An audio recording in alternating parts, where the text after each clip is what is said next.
ஓம் அகர முதல எழுத்தெல்லாம் ஆதிபகவன் முதற்றே உலகு கற்றதனால் ஆய பயனென்கொல் வாலறிவன் அற்றாள் தொழார் எனின் மலர்மிசை ஏகினான் மானடி சேர்ந்தார் நிலமிசை நீடுவாழ்வார் வேண்டுதல் வேண்டாமை இலானடி சேர்ந்தார்க்கு யாண்டும் இடும்பை இல இருள் சேர் இருவினையும் சேரா இறைவன் பொருள் சேர் புகழ் புரிந்தார் மாட்டு பொறிவாயில் ஐந்தவித்தான் பொய்தீர் ஒழுக்க நெறி நின்றார் நீடு வாழ்வார் தனக்குவமை இல்லாதான் தாழ் சேர்ந்தார் கல்லால் மனக்கவலை மாற்றலரிது அறவாழி அந்தணன் தாழ் சேர்ந்தார் கல்லால் பிறவாழி நீந்தலரிது கோளில் பொறியில் குணமிலவே என் குணத்தான் தாளை வணங்காத்தலை பிறவி பெரும் கடல் நீந்துவர் நீந்தார் இறைவனடி சேராதார். ஓம் உலக முதல்வனை வாலறிவனை மலர்மிசை ஏகியவன் தன்னை வேண்டுதல் வேண்டாமை இல்லாத இறைவனை பொறிவாயில் ஐந்தவித்தான் தன்னை தனக்குவமை இல்லாத அறவாழி அந்தணனை எண்குண இறைவனை போற்றி அமைதியான ஆனந்த ஆன்மவித்தை அருளும் ஓங்கார குருநாதர் மலர்பாதம் தலைமேற்கொள்வாம். அனைவருக்கும் வணக்கம். திருக்குறள் பொருட்பால் தெரிந்து தெளிதல் என்ற அதிகாரத்தை பார்த்து கொண்டிருக்கிறோம். இதுவரை 5 குறட்பாக்கள் பார்த்திருக்கோம். இதுல ஒருவரை வேலைக்கு சேர்க்கும் பொழுது என்னதெல்லாம் கவனிக்கணும், எப்படியெல்லாம் ஒருத்தங்களை நம்ம அசஸ் பண்ணணும், செலெக்ஷன் ரூல்ஸ், அசஸ்மெண்ட் எதெல்லாம் மனசுல வச்சுக்கணும். நமக்கு தெரியும், பேக்ரவுண்ட் வெரிஃபிகேஷன்லாம் பண்ணுறோம். ஒருத்தங்க எந்த ஊர்லேருந்து வந்திருக்காங்க, ரெஃபரன்ஸ் கேட்குறோம், யார்கிட்ட ஃபோன் பண்ணி இவங்களை பற்றி நம்ம தெரிஞ்சுக்கலாம். நீங்கள் ஒன்றும் இல்லை, இப்போ கோர்ட்லலாம் போனால் கூட நோட்ரி பப்ளிக், இப்போ ஒரு ஜட்ஜிட்ட போய் நீங்கள் டைரெக்டாக சைன் வாங்க முடியாது. அதுக்கு முன்னாடி சில லெவல்ஸ்லாம் இருக்கும். யார் சைன் பண்ணால் அவர் பண்ணுவார், அப்படிலாம் இருக்குது பார்த்தீங்களா. எல்லா லெவல்ஸ்லையும் இது தெரிஞ்சவங்க ரெஃபரன்ஸ் அதோடு நிற்கிறது இல்லை. அந்த பர்சனை நம்பி இதை ஒப்படைக்கலாமா, இவங்களை வச்சு நம்ம இந்த வேலை பண்ண போகிறோம், அதுக்கு இவங்க மேலே வேற எந்த கம்ப்ளைண்ட்ஸும் இல்லையா. இது திருமணம், நம்ம வீட்டுக்கு வேலை செய்கிறவங்களை தொடங்கி ஆஃபீஸ் தொடங்கி எல்லா இடத்துலையும் நீங்கள் பார்த்தீங்கன்னா புதிய மனிதர்களை நாம் சந்திக்கிறோம். அவர்களோடு சேர்ந்து புது புது விஷயங்கள் நம்ம பயணிக்க வேண்டியிருக்கிறது. அப்பொழுது உணர்ச்சி வசப்படாமல் எப்படி ஒருவரை நாம் தேர்ந்தெடுக்க வேண்டும். இது தனிப்பட்ட வாழ்க்கையில் வைத்து கொண்டாலும் பொதுவாக இப்போ எலெக்ஷன் வரப்போகிறது. இந்த தேர்தலில் நம்முடைய தலைவர்களை நாம் எப்படி தேர்ந்தெடுக்கிறோம், யார் யாருக்கு ஓட்டு போடணும், அது கூட தெரிந்து தெளிதல் தானே. அந்த இது இருக்கா நமக்கு, எந்த கட்சிக்கு ஓட்டு போடணும், கட்சியை விட எந்த மனிதர் உண்மையிலே மக்கள் நலனில் அக்கறை உள்ளவராக ஒரு 5 ஆண்டுகள் நம்மளை ஆட்சி பண்ண போறாங்கன்னா அப்போ நம்ம எப்படிப்பட்ட இவங்களுக்கு ஓட்டு போடணும். ஒரு துறையில ஒருத்தவங்க சாதிச்சதுனாலே அவங்க அரசியல்ல பெரிய ஆள் ஆயிருப்பாங்க அப்படின்னு ஸ்டூடெண்ட்ஸ்லாம் நம்புறாங்க. நிறைய பேருக்கு என்னன்னா அந்த ஒரு தமிழ்நாட்டை பொறுத்த வரைக்கும் கலை உலகம் அப்படிங்கிறது அவ்வளவு ஒரு என்ன சொல்றது, கவர்ச்சிகரமாக இருக்கிறது. அப்போ திரையில இருக்கிற மாதிரியே நிஜ வாழ்க்கையிலும் இருப்பாங்க அப்படின்னு நம்புறோம். எப்படி இதை இது பண்ண முடியும், ஒருத்தங்க வாய்ப்பு கொடுத்தாதான் அவங்க எப்படி பண்ணுவாங்கங்கிறது தெரியும் அப்படிங்கிறது சொல்லலாம். ஆனா இதுல அனுபவம் என்று ஒன்று இருக்கிறது. அப்புறம் எல்லாருமே பாத்தீங்கன்னா ஒரு விதமா மக்களை ஏமாற்றுபவர்களாக இருக்கிறார்கள். அவர்கள்ட்ட எல்லாருக்குமே வேற விதமான என்ன சொல்றது, அவங்கள பத்தின ரெக்கார்டெல்லாம் ஒரு மாதிரி இருக்கு. இதெல்லாம் கவனிக்கிறோம் நம்ம. நான் பொதுவா இந்த விஷயத்த சொல்றேன். நான் எந்த கட்சியை சேர்ந்தவளும் கிடையாது, எதை பற்றியும் நான் இங்க இதை பண்றதுக்கு வரல. பொதுவாக தேர்ந்தெடுக்கும் பொழுது நம்ம எப்படிப்பட்ட தலைவர்களை தேர்ந்தெடுக்கிறோம் அப்படிங்கிறதையும் மனசுல வச்சுக்கணும். அதுதான் நம்மளோட அடுத்த 5 ஆண்டுகளை நமக்கு நம்முடைய தலையெழுத்து அதை சார்ந்துதான் இருக்க போகிறது. அப்புறம் 5 வருஷம் வெயிட் பண்ணணும். மறுபடியும் இது மக்களாட்சிங்கிறதுனால நல்ல வேளை 5 வருஷத்துக்கு ஒரு வாட்டி மாறிட்டு இருக்கு. அந்த காலத்துல முடியாட்சி. அப்போ அரசன் என்ன பண்றானோ அதுலயே குடைவோலை முறையெல்லாம் இருந்ததுன்னு நம்ம படிச்சிருக்கோம். இப்ப இந்த 6வது குறள் நம்ம பார்க்கணும். இந்த 6வது குறள்ல என்ன சொல்கிறார் திருவள்ளுவர்? அற்றாரை தேறுதல் ஓம்புக மற்றவர் பற்றிலர் நாணார்பழி. அற்றாரை தேறுதல் ஓம்புக மற்றவர் பற்றிலர் நாணார்பழி. ஒரு முக்கியமான குறிப்பு கொடுக்கிறார். அற்றாரை தேறுதல் ஓம்புக. அற்றார்னு சொன்னா இந்த அற்றாருக்கு பலவிதமான விளக்கங்கள் சொல்லியிருக்காங்க. ரொம்ப ஆப்ட் மீனிங் என்னன்னா அன்பு அற்றவர். சுவாமிஜி சொல்லியிருக்கிற அர்த்தம் என்னன்னா, அதாவது மக்கள் நலன்ல அக்கறை உள்ளவர், அதாவது பொதுவாகவே ஒரு நல்ல எண்ணங்கள் உடையவர் அப்படி வச்சுக்கலாம். அற்றார் அற்றார்னா அன்பு இல்லாதவர், சுவாமிஜி சொல்லியிருக்கக்கூடிய அர்த்தம். அன்பு இல்லாதவரை தேறுதல் ஓம்புக, அவரை தேர்ந்தெடுப்பதில் ஓம்புக அப்படின்னா கவனமாக இருக்க வேண்டும், அதை தவிர்க்க வேண்டும்னு அர்த்தம். இங்க எதிர்மறை அர்த்தம். அற்றாரை தேறுதல் ஓம்புக, அதாவது பொறுப்பற்றார்னு கூட வச்சுக்கலாம். ஒரு பொறுப்பு இல்லாம இருக்காங்க, அது கூட சீரியஸ்னஸ் புரியாம இருக்காங்க, அதுல வந்து தொடர்ந்து நிற்கக்கூடிய அந்த ஒரு ஸ்திரத்தா, அந்த உறுதித்தன்மை இருக்கணும்ல. ஒரு என்ன நடந்தாலும் சரி அதை வந்து விடாம அதை தொடர்ந்து நான் செய்து முடிப்பேங்கிற உறுதி எவ்வளவு முக்கியம். நிறைய பேர் வந்து நல்ல மார்க் எல்லாம் சூப்பரா வச்சிருப்பாங்க, ஸ்கில் செட் எல்லாம் இருக்கும், நல்ல கம்யூனிகேஷன் இருக்கும், எல்லாமே இந்த கேண்டிடேட் தான் பெர்ஃபெக்ட் அப்படின்னு நினைச்சிருப்போம். ஆனா பாதியில போட்டுட்டு போயிடுவாங்க. இதை விட அதிகமா வேற எங்கேயோ கிடைக்குது, இல்லை வேற ஏதோ ரீசன்னா புஸ்குன்னு போட்டு போயிடுவாங்க. அப்படி இல்லாம எடுத்த காரியத்தை தொடர்ந்து செய்யக்கூடிய அந்த பொறுப்புணர்வு, பாண்டுகிட்டலாம் வாங்கணும் அது வேற.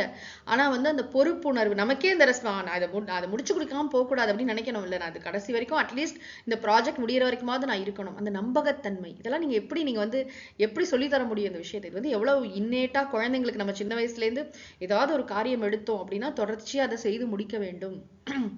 அது முடிகிற வரைக்கும் நம்ம இருக்கணும், அது பண்ணணும். ஏன்னா எல்லாருக்கும் பாத்தீங்கன்னா அந்த ஒரு இடத்துல இன்னொரு டக்குன்னு ஜம்ப் பண்றது, இதை விட அங்க அப்படியே ஒரே கம்பெனில அப்படியே சாகர வரைக்கும் இருக்கணும் அப்படி நான் சொல்ல வரல. ஆனா ஒரு குறிப்பிட்ட ஒரு விஷயம் முடிவதற்காக இப்போ ஒரு இன்ஸ்டிடியூஷனே தொடங்குவாங்க, அது கிரவுண்ட் லெவல்ல ஆரம்ப நிலையில பண்ணிட்டே இருக்கும்போது திடீர்னு பாத்தீங்கன்னா ரொம்ப முக்கியமான நபர் அங்கிருந்து கிளம்பிட்டாருன்னா அது ஆட்டம் கண்டு போகும்.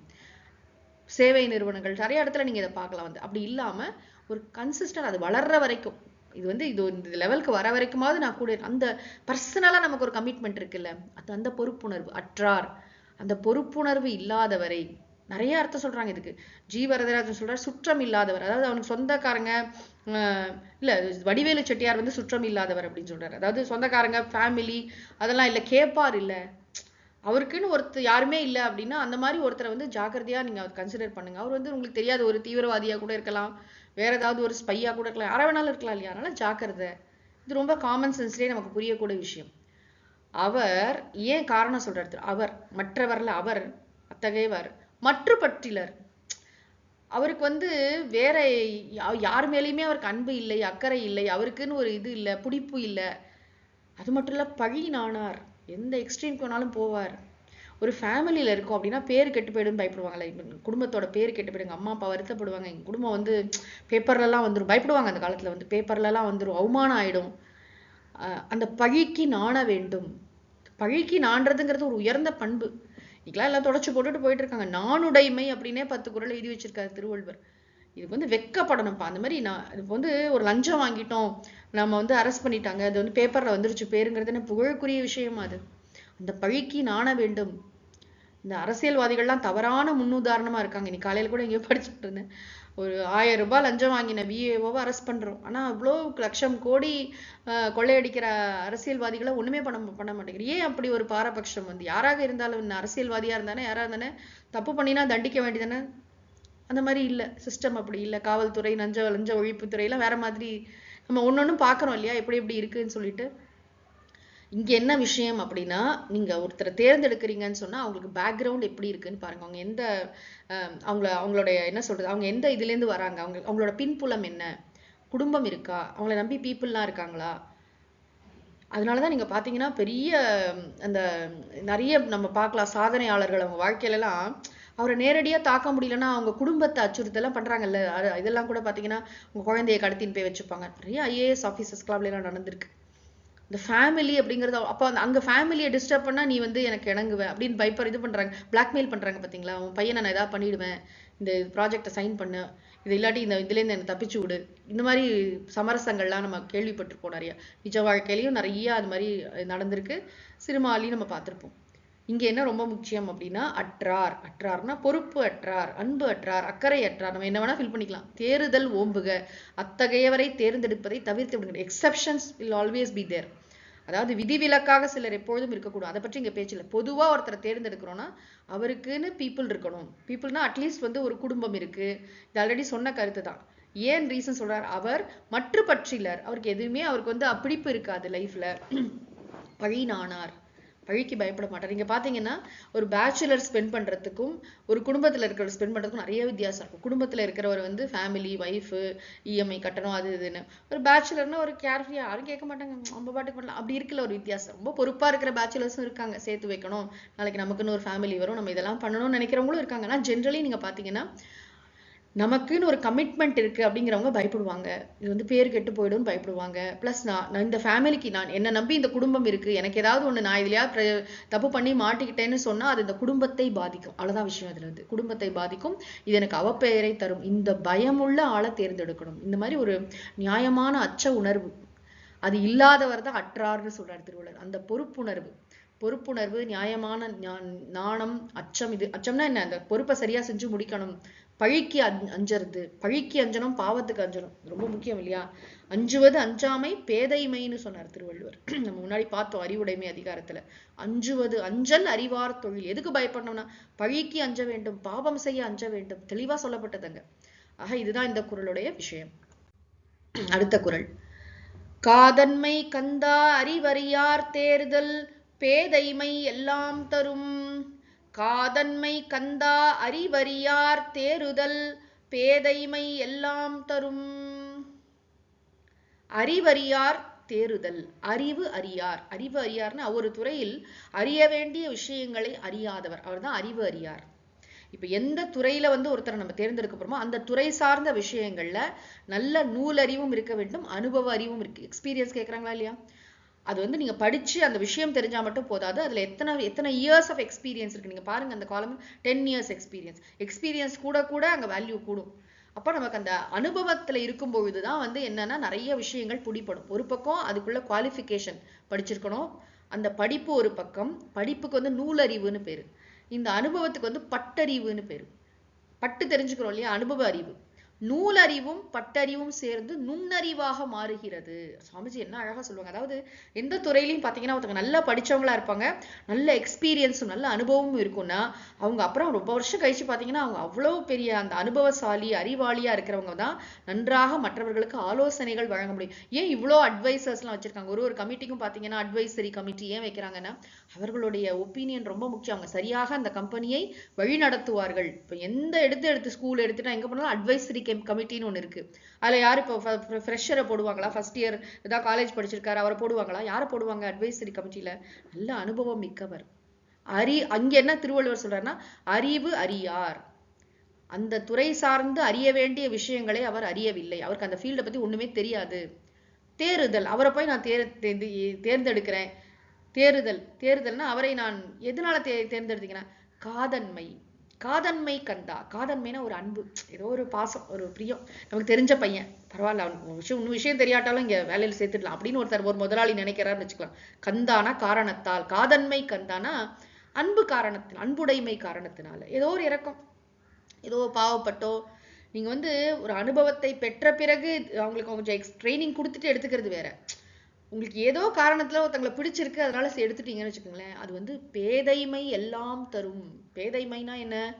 பேதைமைங்கிறது அறிவின்மை, இன்மையுள் இன்மை. திருவள்ளுவர் பின்னாடி புல்லறிவாண்மை பேதைமைன்னு 2 அதிகாரம் எழுதியிருக்காரு. பேதைமைனா முட்டாள்தனம்னு அர்த்தம். அதனால நிறைய துன்பங்கள் ஏற்படும்ங்கிறது அதோட இன்டென்டட் மீனிங். எல்லா விதமான அனர்த்தங்களுக்கும் அது காரணமாகும். ஒரு தப்பான ஆளு தப்பான பொசிஷன்ல இருக்கிறதுனால, இங்க எனி இன்ஸ்டிடியூஷன், நீங்க ஒரு இடத்துல வந்து மேனேஜர் இப்படி இருக்காரு, பின்னாடி வரப்போறது கொடுங்கோன்மை செங்கோன்மை எல்லாம் பார்க்க போறோம். அப்போ வந்து அங்க இருக்கிற அந்த ஒரு ஆளை வந்து யாரோ தேர்ந்தெடுத்து வச்சுட்டு போயிட்டாங்க. அந்த ஆள் ஒருத்தர் சரியில்லாததுனால அந்த என்டையர் இன்ஸ்டிடியூஷனே ஆட்டங்காட்டுறதை பார்க்க முடியும். நம்ம அந்த ஒரு ஆள் சரியா இருந்தா எல்லாமே சரியா இருக்கிறதையும் பார்க்க முடியும். ஆக அந்த மாதிரி ஒருத்தரை வைக்கும்போது ஜாக்கிரதையா வைக்கணும். இது எவ்வளவு பெரிய விஷயம். நம்ம இதை நிறைய எக்ஸ்பீரியன்ஸ் பண்ணியிருப்போம். ஏதோ ஒரு காரணத்தினால ஒரு கம்பெனில ஒரு சேர்மனுக்கு ஒருத்தரை பிடிச்சிருக்கோம், அதனால அவருக்கு ஒரு பெரிய போஸ்ட்டை கொடுத்துட்டாருன்னா அவருக்கு அதை பத்தின அறிவு இல்லை, அதாவது நூலறிவு இல்லை, பட்டறிவு இல்லை, அவர் ஏதோ ஒண்ணு சொல்றாரு. அப்ப எப்படி இருக்கும்? அவருக்கு வந்து அதை பத்தி விஷயமே தெரியல, ஆனா அவர் ஏதோ வந்து புதுசா ரூல்ஸ் எல்லாம் போடுறாரு, புதுசா ஏதோ ஒண்ணு சொல்றாரு. அப்ப அவருக்கு கீழே வேலை செய்யறவங்களுக்குலாம், அனுபவம் மிக்கவர்களுக்குலாம் எப்படி இருக்கும்? ஐயோ தப்பா இப்படி செஞ்சா சரியா இருக்காது, ப்ரொடக்ஷன் நின்று போயிடுமே. ஒரு கம்பெனில, ஒரு பள்ளிக்கூடத்துல, ஒரு காலேஜ்ல, எனி இன்ஸ்டிடியூஷன் நீங்க எடுத்துக்கோங்க, அந்த துறை சார்ந்த அனுபவம் இல்லாதவர்களுக்கு ஏதோ உணர்ச்சி வசப்பட்டு ஒரு பெரிய பொறுப்பு கொடுக்கப்படும் பொழுது அது வந்து ஏகப்பட்ட பிரச்சனைகளை பின்னால் உருவாக்கும். அதான் பேதைமை எல்லாம் தரும். அதனால நிறைய ப்ராப்ளம்ஸ் வரும். ரொம்ப முக்கியம் என்னன்னா, திருவள்ளுவர் வந்து திரும்ப திரும்ப இன்சிஸ்ட் பண்ற ஒரு விஷயம் இந்த அறிவு. இல்லாட்டி வந்து கல்வி அறிவும் ரொம்ப முக்கியம். அந்த துறை கல்வினா என்ன, அந்த துறை சார்ந்த அறிவு ரொம்ப ரொம்ப முக்கியம். துறை சார்ந்த அறிவு அதே மாதிரி அனுபவம் ரெண்டும் முக்கியம். அதனாலதான் இதை வந்து இதுல சொன்னார், பின்னாடி அமைச்சியல்ல ஒரு குறள் வரும், மதி நுட்பம் நூலோடு உடையார்க்கு அதிநுட்பம் யாவுல முன்னிற்பவை குறள். மதி நுட்பம்னா நல்ல சிந்திக்கின்ற ஆற்றல், நல்ல ஒரு நுண்ணறிவு இருக்கு ஒருத்தருக்கு. நூலோடு, நூல்னா நல்ல அதை பத்தின துறை சார்ந்த விஷயங்களும் நன்றா தெரியும். இப்போ வந்து சட்டம் அப்படின்னா சட்டமெல்லாம் கரைச்சு குடிச்சிருக்காரு, எல்லாம் தெரியும். ரொம்ப வருஷமா சட்டத்துறையிலேயே வல்லுநரா இருக்கார். எந்த கேஸ்ல எப்படி ஜட்ஜ்மெண்ட் வந்து இது இப்படி பண்ணா என்ன ஆகும், இதோடைய கான்சிக்வன்ஸ் என்ன, இதோடைய பின்விளைவு என்ன, எல்லாம் கிளியரா தெரியும். அப்படிப்பட்ட ஒரு அறிவு உடையவர். மதி நுட்பம் நூலோடு உடையார்க்கு அதிநுட்பம் யாவுல முன்னிற்ப. அவரால் செய்ய முடியாது என்னப்பா இருக்கு, அவருக்கு எல்லாம் அனாயாசமா அந்த மினிஸ்டர் வந்து எல்லாத்தையும் செய்வார். தமிழ்நாட்டுல சாமிஜி சொல்வார், துரதிருஷ்டவசமா நம்ம திருக்குறள் ஏதோ 2 மார்க்குக்கும் 4 மார்க்குக்கும் ஸ்கூல்ல படிச்சு எழுதிட்டு இருக்கோம். எல்லாரும் திருக்குறள் தெரியாதவங்க யாரும் இல்ல, பஸ்ல எழுதி போட்டிருக்காங்க. அந்த 10 தான் திருக்குறள். திருக்குறளில் அமைச்சியலில் அமைந்துள்ள அதிகாரங்களை தமிழ்நாட்டில் எத்தனை அமைச்சர்கள் படித்திருக்கிறார்கள்? திருக்குறளையாவது எத்தனை பேர் படிச்சிருக்காங்க? அதுக்கு அர்த்தம் யோசிச்சிருக்காங்க? திருக்குறளை சொல்லி பதவி பிரமாணம் செய்கின்ற ஒரு மரபு இருக்கிறதா? நாமளே திருக்குறளை படிக்கலன்னா யாரு படிப்பா? உலகம் முழுக்க எத்தனையோ மொழிகள்ல திருக்குறளை வந்து மொழிபெயர்ப்பு செஞ்சு உலகமே வியந்து பாராட்டுகின்ற ஒரு நூல். ஆனால் தமிழ்நாட்டில் அமைச்சியல்னு இவ்வளோ குறள், நீங்க நினைச்சு பாருங்க, அறத்துப்பால் கூட ஒரு 38 அதிகாரம், பொருட்பால் 100 அதிகாரம், இவ்வளோ அதிகாரம் வச்சிருக்காரு வந்து. அதாவது 100 இல்ல 39லேருந்து 108வது அதிகாரம் வரைக்கும் அவ்வளோ ரொம்ப அதிகமான அதிகாரங்கள் இங்கதான் கொடுத்துருக்காரு வந்து பொருட்பால்ல. அர்த்த சாஸ்திரம் இது. இங்க வந்து டிஃபென்ஸ் இருக்கு, போர் எப்படி பண்ணணும், அரசன் எப்படி நடந்துக்கணும், தலைவன் எப்படி நடந்துக்கணும், அமைச்சன் எப்படி நடந்துக்கணும், எக்கச்சக்கமான நுணுக்கமான விஷயங்கள் சொல்லியிருக்காரு. ஆனா இதை நம்ம வந்து படிக்கிறதே இல்லை. முக்கியமா அமைச்சர்கள் படிச்சா எவ்வளவு நல்லா இருக்கும். அந்த அமைச்சர் அப்படிங்கிறது எவ்வளவு பெரிய விஷயம். இன்னைக்கு வந்து நம்ம முடியாட்சியில இல்ல, குடியாட்சியில தான் இருக்கும். அமைச்சர், முதலமைச்சர், அப்புறம் ஒரு துறை சார்ந்த அமைச்சர்கள், பிரதம மந்திரி எல்லாருமே திருக்குறள் கற்றவர்களாக இருந்தால் ஒரு நாடு எப்படி இருக்கும், ஒரு மாநிலம் எப்படி இருக்கும்.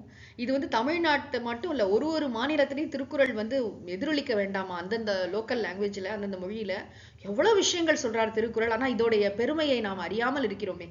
இவ்வளவு பெரிய அறியாமை அது. இங்க திருவள்ளுவர் சொல்ற விஷயம் என்னன்னா, எதேச்சும் அந்த குறள் சொல்லும் போது இந்த விஷயம் சொல்றேன். அறிவு அறியார் தேறுதல்.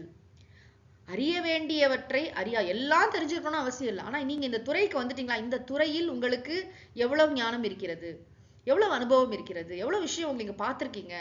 ஏன்னா ஏகப்பட்ட விஷயங்கள் சும்மா வந்து ஒரு 360 டிகிரி வியூன்னு சொல்றோம் பாத்தீங்களா, அந்த துறைக்குள்ளேயே ஏகப்பட்ட விஷயங்கள் கவனிக்கப்பட வேண்டியதா இருக்கும். இவ்வளவு அமைச்சர்கள் இருக்காங்க எல்லா துறையிலும். ஆனாலும் நீங்க பாத்தீங்கன்னா ஒரு கவர்மெண்ட் ஹாஸ்பிட்டல்னா ஒரு மாதிரி தான் இருக்கு, கவர்மெண்ட் ஸ்கூல்னா ஒரு மாதிரி, ஏதோ ஒரு சில இடத்துல நல்லா இருக்கே தவிர ஆனா இன்னும் நல்லா நடக்கலாம் அப்படின்னு நினைக்காம நம்ம வரதுல. கோவில்கள் எத்தனையோ இடங்களை நம்ம பார்க்கும்போது இதுக்கெல்லாம் ஒரு துறை இருக்கு, இதற்கு ஒரு அமைச்சர் இருக்கிறார், அவ்வளவு பேர் அதிகாரிகள் இருக்காங்க, அதுக்கு அவ்வளவு லட்சம் கோடி பணம் அதுக்கெல்லாம் ஒதுக்கப்பட்டிருக்கு, எல்லாம் தெரியுது. ஆனா நெட் ரிசல்ட் என்ன? எந்த ஊர்ல வந்து கவர்மெண்ட் ஹாஸ்பிட்டல், கவர்மெண்ட் ஸ்கூல் வந்து டாப் கிளாஸா இருக்கோ அதுதானே வளர்ந்த ஒரு தேசமா இருக்க முடியும் வந்து. அப்ப நம்ம எல்லாமே காசு இருக்கிறவங்க எல்லாம் பிரைவேட் போயிடுறாங்க. Government college, government school, government school toilet, எத்தனை விஷயம். அப்ப அந்த துறை, ஒவ்வொரு துறையிலையும் அந்த துறை சார்ந்த அமைச்சர்கள் ஏதோ அறிக்கை வராங்க, வேலை செய்யறாங்க. வேலை செய்யலன்னு நான் சொல்லவே இல்லை. எல்லாருமே அதாவது ஒரு பணிகள் ரொம்ப அதிகமா இருக்கு. அப்புறம் அந்தந்த லெவல்ல நிறைய முட்டுக்கட்டைகள், அவங்க என்ன பிரச்சனைகள் சந்திக்கிறாங்கிறது ஃபர்ஸ்ட் ஹேண்டா நமக்கு நிச்சயமா தெரியாது. ஆனா இது இன்னும் சிறப்பா செய்ய முடியும், இன்னும் இதுல கொஞ்சம் அக்கறை காட்ட முடியும், இதை பற்றி இன்னும் கொஞ்சம் நல்லா தெரிஞ்சு நல்லா பண்ணலாம் அப்படிங்கிறது நம்ம எல்லாருக்குமே புரிகிறது இல்லையா? ஆக அறிவு அறியார் தேறுதல், அறிய வேண்டியவற்றை அறியாதவரை தேர்ந்தெடுத்தல். எதனால? காதன்மை கந்தா அறிவறியார் தேர்தல். காதன்மைனா அன்புடைமை, கந்தா காரணமாக, ஏதோ ஒரு பிரியத்தினால ஏதோ ஒரு நம்ம சொந்தக்கார பையன், நம்ம ஊர் பையன் இருந்துட்டு போறான், அவனுக்கு அந்த வாய்ப்பை கொடுக்கலாம் அப்படின்னு நினைச்சு எக்ஸ்பீரியன்ஸே இல்லாத, அந்த துறை சார்ந்த ஒரு அறிவே இல்லாத ஒரு ஆளுக்கு ஒரு பெரிய பொறுப்பை நாம் வழங்கி விட்டோம், அவனை நம்பி ஒப்படைச்சிட்டோம்னு சொன்னா பேதைமை எல்லாம் தரும், எல்லா விதமான பிரச்சனைகளையும் உண்டு பண்ணும் அப்படின்னு திருவள்ளுவர் சொல்கிறார். அடுத்த குறள். தேரான் பிறனை தெளிந்தான் வழிமுறை தீரா இடும்பை தரும். தேரான் பிறனை தெளிந்தான் வழிமுறை தீரா இடும்பை தரும். பிறனை வேற ஒருத்தனை தேரான். தேறுதல்னு சொன்னா ஆராய்ந்து பார்த்தல். சில கம்பெனிலாம் என்ன பண்ணுவாங்க, டைட்டன் நினைக்கிறேன், ஏதோ ஒரு கம்பெனில ஒரு ஒரு காலி ரூம்ல ஒரு பையனை வச்சு பூட்டிடுவாங்க. என்ன பண்றான், 1 மணி நேரம் என்ன பண்றான், 2 மணி நேரம் என்ன பண்றான்னு பார்ப்பாங்க. ஃப்ரீ டைம்ல நம்ம என்ன பண்றோம், சில பசங்க படுத்து தூங்கும், சிலது என்னமோ ஒன்று எழுதும். ஃபோன்லாம் இல்லாத காலத்துல, அந்த காலத்துல ஒரு இது பண்ணுவாங்க. அதாவது அவன் அவன் என்ன பண்றான் ஃப்ரீ டைம்ல, அவன் என்ன பண்றான், நம்மளா சொல்றது ஒண்ணு, நிஜமாவே நம்ம என்ன பண்ணுவோம். சில ஐஏஎஸ் இன்டர்வியூ, மார்க் இன்டர்வியூல கூட என்ன பண்ணுவாங்க, இன்னைக்கு இன்டர்வியூ கேன்சல் ஆயிடுச்சா, நீங்க என்ன பண்ண போறீங்க அப்படின்னு ஒருத்தர் அது நிஜமா இன்டர்வியூவா இருக்கும் கடைசியில பாத்தீங்கன்னா. அப்படிலாம் எப்படியோ ஆராய்ச்சி பண்ணணும். அதாவது அசஸ் பண்ண வேண்டிய ஒரு நீட் இருக்கு. தேறுதல்னு சொன்னா நன்றாக அலசி பார்த்தல். இப்ப இவர் தான் நம்ம இவங்கெல்லாம் தான் கேண்டிடேட், இவங்கெல்லாம் தான் நாமினேஷன் ஃபைல் பண்ணியிருக்காங்க அப்படின்னா ஒவ்வொருத்தருடைய பின்புலம், கட்சியெல்லாம் விட்டுருங்க, இவங்களோட பின்புலம் என்ன, பின்புலம்னா வெறும் இந்த ஊரு கம்யூனிட்டி அதெல்லாம் இல்லை, அவங்க இது வரைக்கும் மக்களுக்கு எவ்வளவு நல்லது பண்ணியிருக்காங்க, அவங்க பேர்ல என்னெல்லாம் வந்து கேஸ் இருக்கு, அவங்க எவ்வளவு இது வரைக்கும் கொள்ளையடிச்சிருக்காங்க, அவங்கள பத்தி என்னெல்லாம் விஷயங்களுக்கு, இதெல்லாம் பார்க்குறோமா. நம்ம பார்க்கறலாம் ஏதோ ஒரு கட்சி, இந்த கட்சி வரணுமா, அந்த கட்சி வரணுமா, இவன் வரணுமா, இந்த ஸ்டார் வரணுமா, அந்த ஸ்டார் வரணும், இல்ல அந்த பர்சன். அன்பார்ச்சுனேட்லி நல்லா படிச்சு நல்ல ஒரு அனுபவ அறிவு மிக்கிறவங்கள நம்ம மதிக்கிறதே கிடையாது. வந்து அந்த ஒரு திரைத்துறையோட வெளிச்சம் அது வந்து பயங்கரமா வந்து எல்லாத்துலயுமே பாத்தீங்கன்னா அது ரொம்ப ஒரு நடிகரோ நடிகையோ வந்துட்டு அது அப்படியே ஸ்வே ஆயிடுச்சு ஆகிறது. இப்ப இங்க என்ன சொல்றார், பிறனை யாரோ ஒருத்தனை தேரான்னா அவனை ஆராய்ச்சி செய்யாமல் தெளிந்தான், அவனை வந்து செலக்ட் பண்ணிட்டான், தெளிந்தான்னா அவனை வந்து அக்செப்ட் பண்ணிட்டான், அவனுக்கு ஒரு பெரிய பொறுப்பை கொடுத்துட்டான், நம்பிட்டான். தெளிதல்னு சொன்னா இந்த இடத்துல நம்பி பொறுப்பை ஒப்படைத்தல். யாரோ ஒருவனை சரியாக ஆராய்ச்சி செய்யாமல் நம்பி பொறுப்பை ஒப்படைத்து விட்டால் அது என்னன்னா வழிமுறை. உனக்கு மட்டும் இல்லப்பா, வழிமுறைனா பரம்பரையாக அந்த இன்ஸ்டிடியூஷனோட ஹிஸ்டரியே காலி ஆயிடுங்கிறார். அதுக்கப்புறம் அந்த ஃபியூச்சர், ஹிஸ்டரி இல்ல ஃபியூச்சர். வழிமுறைனா ஒரு தாத்தா செஞ்ச தப்பு வந்து பேரனுக்கு பேரன் வரைக்கும் பாதிக்கும். வழிமுறை தீரா இடும்பை தரும். வார்த்தை இடும்பைனா துன்பம், தீர்க்க முடியாத துன்பத்தை தரும். ஒரு ஆளை நீ கொண்டு போட்டேன்னா, இப்போ வந்து யாரோ ஒருத்தரை போட்டுட்டோம் அப்படின்னா அவங்களே வந்து அவங்க ஃபேமிலியே ரூல் பண்ணணும் அப்படின்னு நினைக்கிறாங்க பாத்தீங்களா. வந்து ஒருத்தர் தான் தேர்ந்தெடுத்தோம், ஆனா அது வந்து ஜென்ரேஷனா அடிமைகளாக மக்கள் மாறி விட்டார்கள். வேற வழியே கிடையாது, இதுல இருந்து விமோச்சனமே கிடையாது. தேர்தல்லாம் இருக்கு, ஆனாலும் வந்து எப்படியாவது பணத்தை கொடுத்து எல்லாம் பண்ணலாம். அரசியல் பேசுவதனுடைய நோக்கம் அல்ல, ஆனாலும் இதெல்லாம் நம்ம யோசிச்சு பார்க்கணும். இது வந்து அரசியல் ரீதியாக பார்த்தாலும் தனிப்பட்ட இன்ஸ்டிடியூஷன் வழியில பார்த்தாலும் ஒரு தேர்ந்தெடுக்காம ஒண்ணு வந்து நம்ம எடுத்துட்டோம்னு சொன்னா அதுக்கப்புறம் அதனால நிறைய பிரச்சனை வரும், பரம்பரையா பிரச்சனை வரும் குடும்பத்துல கூட. இதனாலதான் அவ்வளோ ஒரு அலசி ஆராயறாங்க. ஒரு பொண்ணு ஒரு பையனை தேர்ந்தெடுக்கிறாங்க, பையன் ஒரு பொண்ணை தேர்ந்தெடுக்கிறாங்கன்னா திருப்பி என்ன பாக்குறாங்க, என்ன ஹைட்டு, என்ன காம்ப்ளெக்ஷன், என்ன நிறம், எவ்வளவு சம்பாதிக்கிறாங்க, மாசம் எவ்வளவு சம்பாதிக்கிறாங்க, பார்க்க எப்படி இருக்காங்க, அமெரிக்கால இருக்காங்களா, அவங்க அம்மா அப்பா இருக்காங்களா, கூட இருக்க, இதெல்லாம் பாக்குறாங்களே உண்மையிலேயே அவர் வந்து நல்ல பர்சனா, நல்ல மனிதரா பாக்குறாங்களா, நல்ல பொண்ணா, அந்த பொண்ணு வந்து நல்ல நல்ல நல்ல பண்புகள் நிறைந்த பொண்ணா. நீங்க திருக்குறளே நம்ம பார்த்தோம், வாழ்க்கை துணை நலம்ல என்ன உரை வந்து நற்பண்புகள் நற்செய்கைகள் நிறைந்த பெண். அந்த பெண் தான் எனக்கு குடும்பத்துக்கு வேணும். பார்க்க வந்து ஆக்ட்ரஸ் மாதிரி இருந்து என்ன பண்ண போறோம். வந்து எல்லாருக்கும் வந்து அந்த வெளி தோற்றம், பணம் எவ்வளவு இருக்கு, இந்த மாதிரி விஷயங்கள் தான் நம்ம இம்பார்ட்டன்ஸ் கொடுக்குறோம். கடைசியில இதெல்லாம் இருந்து கூட வாழ்க்கையில நிம்மதி இல்லாம 6 மாசத்துல டைவர்ஸ். ஏன் அப்படின்னா எதை தேட வேண்டும்னு தெரியல. எனக்கு இப்படிப்பட்ட ஒரு கேரக்டர் தான் எனக்கு செட் ஆகும். எனக்கு நல்ல ஒரு சில பேர்லாம் பார்த்தீங்கன்னா ஜென்ரலி ரொம்ப ஹாப்பி பர்சன் இருப்பாங்க, ப்ராட் மைண்டடா இருப்பாங்க. அவங்க சிலதெல்லாம் ஒத்து போகும், சிலது ஒத்து போகாது. அது ஒன்றும் சரி தப்பெல்லாம் அதுல பார்க்க முடியாது. ஆனா நமக்கு எது செட் ஆகும், நம்ம குடும்பத்துக்கு எது செட் ஆகும் அதெல்லாம் பார்க்காம தேரான் அப்படியே கண்மூடித்தனமா வந்து எனக்கு அவங்களதான் பிடிச்சிருக்கு அப்படின்னு சொல்லி நம்ம வீட்டுல அடம் பிடிக்கிற குழந்தைங்க, அது ஆணோ பெண்ணோ, அப்புறம் 6 மாசம் 1 வருஷத்துக்குள்ள டைவர்ஸ் வாங்க போறேன்னு சண்டை போடுற அதே குழந்தைங்க தான். வந்து எவ்வளவு மன அழுத்தம். நம்ம இன்னைக்கு எல்லாம் சொல்லிட்டு போறோம், ஆனா இதனால எவ்வளவு தூக்கமற்ற இரவுகள், எவ்வளவு மன அழுத்தம், உறவு சிக்கல்கள், இவ்வளவு பெரியவங்களுக்கு எவ்வளவு கஷ்டம், அவங்களுக்கே எவ்வளவு கஷ்டம். வாழ்க்கையில வந்து இது எங்க கொண்டே விட்டுருக்கோம். நம்ம எவ்வளவுதான் ஆராய்ச்சி பண்ணாலும் சில சமயம் நம்மளை மீறி சிலதெல்லாம் நடக்கும். அதை பத்தி பேசலாம். பொதுவாவே நாம எதை தேர்ந்தெடுக்கிறோம் அதுல ஒரு கிளாரிட்டி வேணும்ல நமக்கு. வந்து சில இன்னைக்கெல்லாம் குழந்தைங்க ரொம்ப ஸ்மார்ட்டா பேசுறாங்க. வந்து எது வேணும், சில பேருக்கு அந்த தெளிவு இருக்கும், எனக்கு லைஃப்ல இப்படிதான் இருக்கணும், நான் இப்படிதான் வாழ விரும்புறேன், அதை அழகா சூஸ் பண்ணி அந்த பாதையில போலாம். அது தனி மனிதரோ ஒரு இன்ஸ்டிடியூஷனுக்கு ஒருத்தரை தேர்ந்தெடுக்கும் போதும் சரி, தேர்தலாக இருந்தாலும் சரி, என்னவாக இருந்தாலும் சரி, பிறனை யாரோ ஒருவரை தேரான் தெளிந்தான் ஆராய்ச்சி செய்யாமல் நாம் பொறுப்பு கொடுத்து விட்டோம்னு சொன்னா, அவங்களை தேர்ந்தெடுத்து விட்டோம் என்று சொன்னால், வழிமுறைனா காலம் காலத்திற்கும் அடுத்தடுத்த பரம்பரைக்கும் வருங்காலத்திற்கும் அது தீரா இடும்பை தரும். நமக்கு தெரியாது அந்த ஒரு பர்சனை தேர்ந்தெடுக்கனால என்ன ஆச்சு அப்படின்னு நினைப்போம். அதனால 100,008 பிரச்சனை வரும், தெரியாது நமக்கு. அதோட கான்சிக்வன்ஸ் நமக்கு தெரியாது. அதனால ஆராய்ச்சி செய்யாமல் ஒருவரை தேர்ந்தெடுக்கணும். நம்ம ஆராய்ச்சி செஞ்ச பிறகு கூட அந்த பர்சன் மாறி போகலாம், அதுக்கெல்லாம் வாய்ப்பு இருக்கலாம், இல்லைன்னு சொல்லலை. எப்பயுமே எக்ஸப்ஷன்ஸ் இருக்கும். நம்ம எதையுமே திருக்குறள்ல சொல்லப்பட்டது 100% அப்படியே அப்சல்யூட் வேல்யூன்னு எடுத்துக்க முடியாது. எதுலையுமே எல்லாத்துலயும் பாத்தீங்கன்னா ஒரு என்ன சொல்றது, ஹார்ட் அண்ட் ஃபாஸ்ட் ரூல்ஸ் இதெல்லாம் கிடையாது. ஆனா பொதுவில் நம்மளால முடிஞ்ச அளவுக்கு நம்ம நல்லா தான் இன்டர்வியூலாம் கண்டக்ட் பண்ணோம், நல்லா தேர்ந்தெடுத்தோம். ஒரு 6 மாசம் நல்லா தான் ஒர்க் பண்ணாரு. என்னமோ திடீர்னு பார்த்தா, அதான் ரொம்ப நேர்மையா இருந்த ஒரு பர்சன் திடீர்னு லஞ்சம் வாங்க ஆரம்பிச்சிட்டாரு, திடீர்னு ஏதோ தப்பெல்லாம் பண்றாரு. இதெல்லாம் பார்க்கணும். அப்போ ஒன்றும் பண்ண முடியாது. ஆனால் நம்மளால முடிஞ்சது ஃபர்ஸ்ட் அவங்க தேர்ந்தெடுக்கும் போது, அப்புறம் ட்ரைனிங், நம்ம கம்பெனியோட ரூல்ஸ், இப்படி பல விஷயங்கள் இருக்கு. சில பேர் ஒருத்தவங்க சொல்லுவாங்க, எங்க கம்பெனியோட சிஸ்டம்ஸ் எப்படின்னா தப்பே பண்ண முடியாது அப்படி வச்சிருப்பாங்க. இப்பெல்லாம் ரொம்ப நமக்கு ஐடி சப்போர்ட்லாம் இருக்கிறதுனால ஒரு சிஸ்டம் தான் அங்க பேசும். மனிதர் பேசுவேன், அந்த சிஸ்டத்துக்குள்ள நீங்க கரெக்டா போனீங்கன்னா அது அப்படி அடுத்து நீங்க தப்பே பண்ண முடியாது. அப்படிதான் இப்பெல்லாம் ரொம்ப டாக்டா வச்சிருக்காங்க. அந்த மாதிரி விஷயங்கள் நம்ம ஒருத்தர் தேர்ந்தெடுக்கும் பொழுது இந்த விஷயத்துல கவனம் செலுத்துறேன்னா அது பெரிய அழிவை உண்டு. இதுக்கு முன்னாடி தீரா இடும்பைன்னு இந்த இடத்துல தீரா இடும்பைன்னு சொன்னார். இதுக்கு முன்னாடி குரல்லையும் அதே விஷயம் தான் சொன்னார். அதனால நிறைய பேதைமை எல்லாம் தரும், அது நிறைய குற்றங்களை ஏற்படுத்தும், அறிவற்ற செயல்களில் கொண்டு போய் சேர்க்கும். நீங்க பாத்தீங்கன்னா ஒரு ஸ்கூலோடைய லீடர்னா என்ன, அந்த ஸ்கூலை யார் நடத்துறாங்க, மேனேஜ்மெண்ட் ஆர் த பிரின்சிபல், அவங்களுடைய திங்கிங் தான் அந்த ஸ்கூலோடைய ஆனுவல் டே, அந்த ஸ்கூலோட மற்ற ஆக்டிவிட்டிஸ் எல்லாத்துலையும் ரிஃப்ளெக்ட் பண்ணும். அவங்க இந்த லீடர் எப்படி திங்க் பண்றாங்க, என்ன மாதிரி விஷயங்களுக்கு அவங்க இம்பார்ட்டன்ஸ் கொடுக்குறாங்க, அங்க நடக்கிற கலை நிகழ்ச்சிகள் தொடங்கி அவங்களோட திங்கிங் ரிஃப்ளெக்ட் ஆகும். அவங்க எப்படி இதுல சீரியஸா இருக்காங்க, எந்த விஷயங்கள்லாம் அவங்க முக்கியம்னு நினைக்கிறாங்க, அது தெரியும். அதனால எந்த பொறுப்புல யாரை அமர்த்துறோமோ அவங்கள நம்ம ரொம்ப கவனமாக இருக்க வேண்டும். பெரிய பொறுப்போ சின்ன பொறுப்போ அந்த பொறுப்பு அந்த வேலை சரியா நடக்கணும்னு சொன்னா இங்க இருக்கிறது எல்லாமே நிறைய தலைமை பொறுப்புன்னு நம்ம புரிஞ்சுக்க முடியும். தலைமை பொறுப்புல இருக்கிறவங்க ரொம்ப ரொம்ப கவனமாக இருக்கணும். அவங்க கொஞ்சம் அந்த தலைமை பொறுப்புல இருக்கிறவங்க சரியா இல்லைன்னு சொன்னா, நிறைய கம்பெனில நீங்க பாருங்க, கம்பெனியோ நிறைய இன்ஸ்டிடியூஷன்ஸ் நிறைய அமைப்புகள்ல ஒருத்தர் ஏதோ கொஞ்சம் இந்த மாதிரி சரியில்லாத ஆளா இருந்தா நிறைய பேர் ரிசைன் பண்ணிட்டு போயிடுவாங்க. தாங்க முடியாம ஒரு சாடிஸ்டிக் ஆட்டிடியூட் இருக்கும்.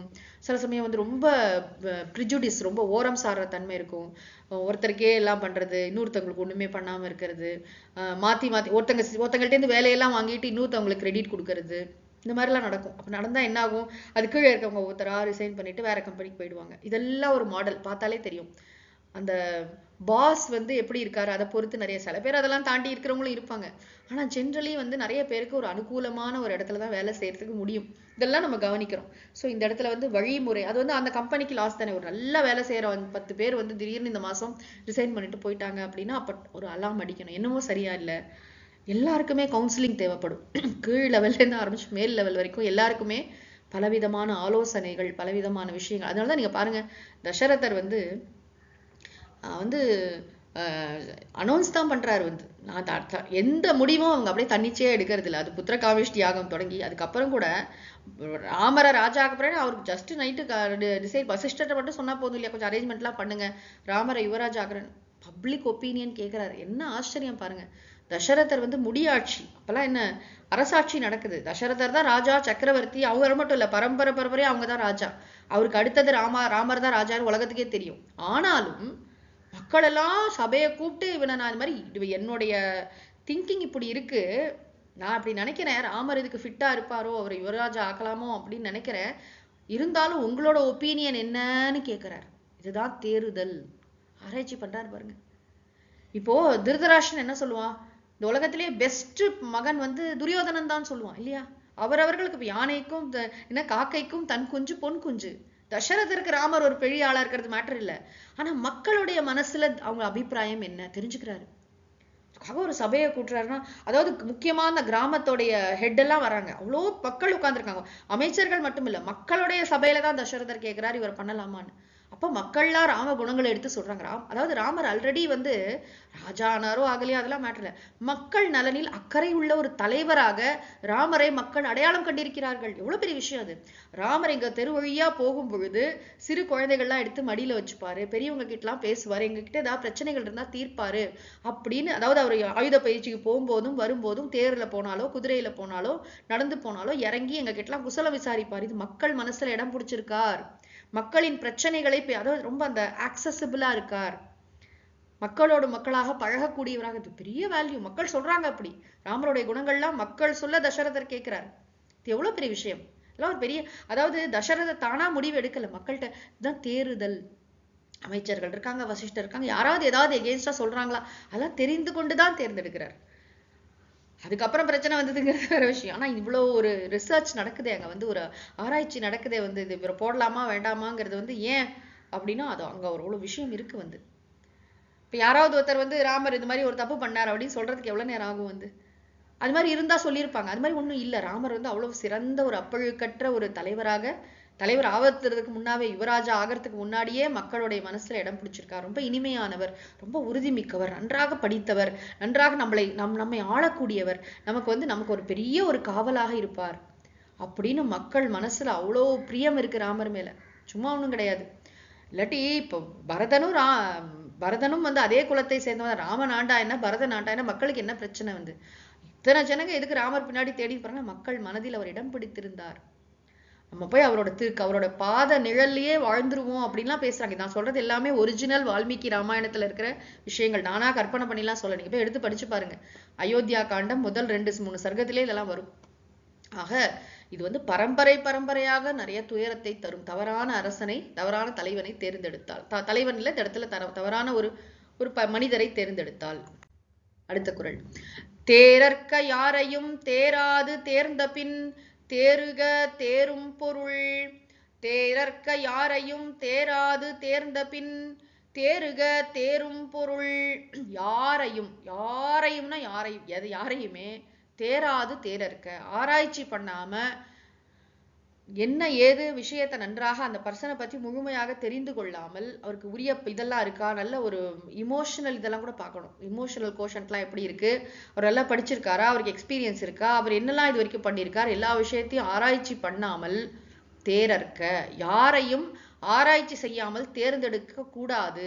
யாரையும் தேராது தேரற்க, யாரையும் ஆராய்ச்சி செய்யாமல் தேர்ந்தெடுக்காதீர்கள். தேர்ந்த பின், சரி நல்லா ஆராய்ச்சி பண்ணிட்டீங்க, தேரும் பொருள் தேறுக. தேரும் பொருள்னா அவர்களால என்ன காரியம் ஆகுமோ, பொருள்னா இந்த இடத்துல வந்து ப்ராஜெக்ட், எந்த வேலை அவர்களுக்கு கொடுக்கணுமோ அதுக்கு ப்ராப்பரா பார்த்து கொடுக்கணும். அவர் வந்து எதுக்கு சூட்டபிள். சில பேர் பார்த்தீங்கன்னா சில ரோலுக்கு ரொம்ப சூட்டபிளா இருப்பாங்க. இப்பதான் இடன் அறிதல் படிச்சோம் நம்ம. சில ஒரு பர்டிகுலர் ப்ரொஃபைலுக்கு அவங்க ரொம்ப பொருத்தமா இருப்பாங்க, பர்டிகுலர் ப்ரொஃபைலுக்கு அவங்க பொருத்தம் இல்லாம இருப்பாங்க. அதையும் நம்ம தான் தேர்ந்தெடுக்கணும். இந்த பர்சனை தேர்ந்தெடுக்கிறது மட்டும் இல்லை, எந்த வேலைக்கு யாரு அது முக்கியம் இல்லை. இந்த இடத்துல வந்து தேரும் பொருள் தேறுக. அவங்களுக்கு எந்த ப்ராஜெக்ட் அவங்களுக்கு கொடுக்கணுமோ அதை பார்த்து தேர்ந்தெடுத்து அவர்களை அமர்த்துக, அவங்கள வச்சு பண்ணு. ஆக யாரையும் நம்ம யோசிக்காமல் ஆராய்ச்சி செய்யாமல், அவன் உணர்ச்சி வசப்பட்டு நிறைய நேரம் ஆகும், யாரோ சொல்லிட்டாங்க நமக்கே ரொம்ப பாவமா இருந்தது, என்னவோ ஒன்று பண்ணி டக்குன்னு ஒருத்தங்களை கொண்டு வந்து போட்டுருவோம். அப்படி பண்ணக்கூடாது. அது அந்தந்த துறைக்குரிய அறிவு இருக்கிறதா, அனுபவம் இருக்கிறதான்னு பார்த்து நன்றாக தேர்ந்தெடுத்து தான் ஒருத்தரை வந்து அமர்த்தணும். அமர்த்திய பிறகும் கூட அவர்கள் அந்த இதுக்கு அவங்க சூட்டபிளாங்கிறதையும் பார்த்து அந்த உரிய வேலையை அவர்களிடம் கொடுக்க வேண்டும். கடைசி குறள்.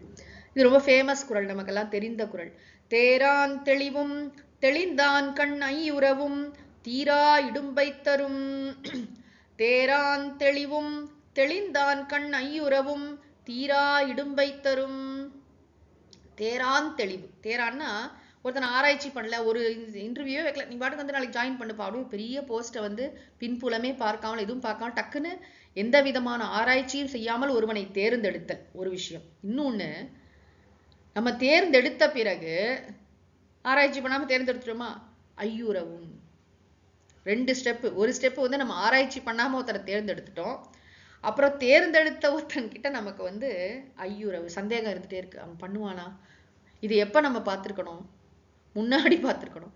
அவனை அப்பாயிண்ட் பண்ண பிறகு அப்பாயின்மெண்ட் லெட்டர்லாம் கொடுத்தாச்சு, எல்லாம் பண்ணி வேலையெல்லாம் ஸ்டார்ட் பண்ணதுக்கப்புறம் அவன் பண்ணுவானா, அவன் சொதப்பிட மாட்டானே, அவன் ஏதாவது ஏமாத்திட்டு ஓடிட மாட்டானே, அவனை நம்பி உள்ள இறங்கிட்டோமே அப்படின்னு ஐயப்படுதலும் தீரா இடும்பை தரும். நம்மளால தீர்க்கவே முடியாத துன்பத்தை தரும். இதோட பாட்டம் லைன் என்னன்னா, நீ ஆராய்ச்சி பண்ணாம தேர்ந்தெடுக்காத. நீ ஆராய்ச்சி பண்ணாம தேர்ந்தெடுத்துட்டு அதுவும் ஒரு பிரச்சனை. அப்புறம் அந்த மாதிரி அப்ப தேர்ந்தெடுத்தவன் நீ ஆராய்ச்சி பண்ணி கூட தேர்ந்தெடுத்துட்டேன்னு வச்சுக்கோங்க, அவன்கிட்ட நீ அவன்கிட்ட சந்தேகப்பட்டுட்டே இருக்கிறது, அவனை நம்பாம இருக்கிறது, இது ரெண்டுமே தீர்க்க முடியாத துன்பத்தை தரும். ஆராய்ச்சி செய்த பிறகே ஒருவரை தேர்ந்தெடுக்க வேண்டும். ஒருவர் நல்லா தேர்ந்தெடுத்துட்டோம்னு சொன்னா அதுக்கப்புறம் அதுல சந்தேகமே இருக்கக்கூடாது. டைம் கொடுக்கணும். இந்த மைக்ரோ மேனேஜ்மெண்ட் அதெல்லாம் பண்ணக்கூடாது. அதாவது ஒருத்தங்கள்ட்ட ஒரு பொறுப்பை கொடுத்து பார்க்கணும், ஜஸ்ட் அப்சர்வ் பண்ணணும். 1 மாசம் 2 மாசம் என்ன பண்றாங்க, even to come to conclusion. அவர்கள்ட்ட ஏதாவது பேசுறதுக்கு முன்னாடி கூட ஒரு டைம் கொடுத்து பார்க்கணும், எப்படி பண்றாங்கன்னு பார்த்துக்கணும். குறுக்க போய் நம்ம இது பண்ணிட்டே இருந்தா என்ன ஆகும் அப்படின்னா, நிறைய நேரம் சொதப்பிடுவோம் அந்த வேலையை. அப்போ ஒருத்தங்களை நம்பிட்டோன்னு சொன்னா அவங்கள செய்யறதுக்கு விடணும். குடும்பத்திலேயே ஒரு பெரிய கஷ்டமான விஷயம், நம்பி விட மாட்டோம் நம்ம. நான் அவங்கள்ட்ட சொல்லிட்டு நம்மளும் பண்ணுவோம். இந்த ஒரு சில திரைப்படங்கள்ல கூட அது மாதிரி வரும். அது மாதிரி இல்லாம ஒருத்தங்க நம்பி இந்த பையன்கிட்ட கொடுத்துருக்கேன்னா அந்த பையன் போய் பண்ணிட்டு வருவான். அது வரைக்கும் நான் அவன் தப்பா பண்ணா கூட, அவன் ஏதாவது அதனால ஏதாவது நஷ்டம் ஆனா கூட அதை ஃபேஸ் பண்ண நம்ம ரெடியா. சின்ன சின்ன விஷயங்கள் எப்படி ட்ரைனிங் எப்படி கொடுப்பீங்க நீங்க? நம்மளே எல்லா வேலையும் பண்ணிட்டு இருந்தா எப்படி ட்ரெயின் ஆவாங்க பசங்க? போய் கத்திரிக்காய் வாங்கிட்டு வா அப்படின்னா 4 சொத்த கத்திரிக்காய் தான் வாங்கிடுவோம். பரவாயில்ல, இப்படி வாங்கக்கூடாதுப்பா, இப்படி வாங்கணும்னு அடுத்த வாட்டி சொல்லி தரலாம். இல்ல அவனுக்கு வாங்கவே தெரியாது அப்படின்னா கடைசி வரைக்கும் வாங்க தெரியாது, அவ்வளவுதான். தெளிந்தான் கண் ஐயுறவ. தன்னை நம்பிட்டோன்னா அவன் பரவாயில்ல, அவன் போய் வாங்கிட்டு வருவான், அவன் சொல்லி தரலாம். அந்த பொறுமைதான் நமக்கு நிறைய நேரம் இருக்கிறது இல்லை. ஆக ஆராய்ச்சி செய்யாமல் ஒருவரை தேர்ந்தெடுக்க கூடாது. அப்புறம் தேர்ந்தெடுத்தவரிடம் நாம் சந்தேகப்படக்கூடாது. இது ரெண்டுமே நமக்கு தீர்க்க முடியாத துன்பத்தை தரும் அப்படின்னு திருவள்ளுவர் சொல்றார். இதுல இருந்து நம்ம என்ன தெரிஞ்சுக்கிறோம்னா, யாரை தேர்ந்தெடுக்கும் போதும் இந்த விஷயத்தெல்லாம் மனசுல கவனமா வைத்துக்கணும். முக்கியமா உணர்ச்சி வசப்பட்டு நமக்கு பிடிச்சது தெரிஞ்சது எங்கேயும் இந்த விருப்பு வெறுப்பு தான் நிறைய பிளே பண்ணும். நமக்கு யாரையோ ரொம்ப பிடிச்சிருக்கு, அந்த அதுலதான் நம்ம நிறைய மாட்டிப்போம். அப்படிலாம் இல்லாம யாராக இருந்தாலும் சரி, அந்த துறை சார்ந்த அறிவு இருக்கிறதா, அந்த துறை சார்ந்த அனுபவம் இருக்கிறதா, பிளாக் மார்க்லாம் இல்லாம இருக்காங்களா, பழி நாணக்கூடியவர்களா, அவர்களுக்கு நல்ல சுற்றம் இருக்கிறதா, இதெல்லாம் பார்த்து பொறுப்புடையவர்களாக இருக்கிறதெல்லாம் பார்த்து அவர்கள் நம்பி தேர்ந்தெடுத்து பணியில் அமர்த்த வேண்டும் அப்படிங்கிறதுதான் இந்த அதிகாரத்தின் பொருள். ஓதற்கு எளிதாய் உணர்தற்கு அரிதாகி வேதப் பொருளாய் மிக விளங்கி தீதற்றோர் உள்ளுதொறும் உள்ளம் உருக்குமே. வள்ளுவர் வாய்மொழி மாண்பு மூர்த்தி எல்லாம் வாழி எங்கள் மோன குருவாழி அருள் வார்த்தை என்றும் வாழி அன்பர் வாழி பராபரமே. ஓம் சாந்தி சாந்தி சாந்திஹி. ஹரிஹி ஓம் தத்சத். திருவள்ளுவர் திருமலரடிகள் போற்றி போற்றி. சத்குருநாத மகாராஜ் கி ஜெய்.